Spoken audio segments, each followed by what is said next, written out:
Bienvenue dans le Move. Ce mois-ci, nous plongeons dans un autre sujet crucial, libérer le blessé. Une tâche délicate pour l'Église.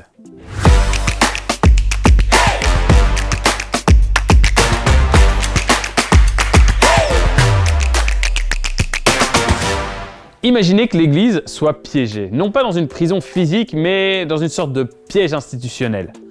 Tout comme un animal pris dans un piège, sa libération est une étape douloureuse, mais nécessaire pour retrouver sa liberté. L'Église est blessée, s'accrochant à d'anciennes structures, mais elle reste précieuse aux yeux de Dieu.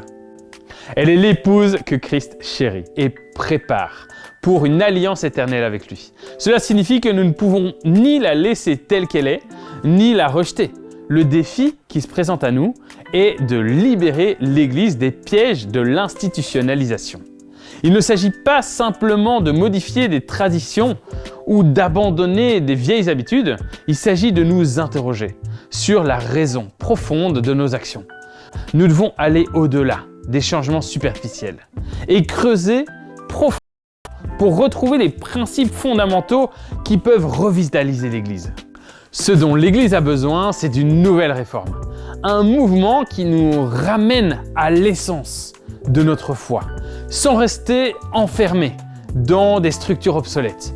Cela ne signifie pas que nous devons simplement essayer de copier l'Église primitive, mais que nous devons rechercher les principes bibliques qui sont pertinents pour notre époque et pour notre contexte. Jésus lui-même a appelé ses disciples à jeter leur filet de l'autre côté de la barque. C'était un appel à agir d'une nouvelle manière, guidé par sa voix, et cela reste valable pour nous aujourd'hui. En plaçant la question « Pourquoi faisons-nous cela ?» au centre, nous pouvons commencer à éplucher les couches culturelles et institutionnelles qui nous ont parfois aveuglés face à la véritable vocation de l'Église.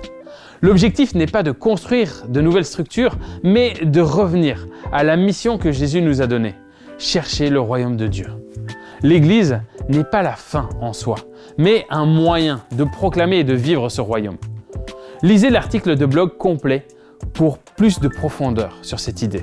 Découvrons ensemble comment libérer l'Église et la rendre à nouveau pertinente dans ce monde.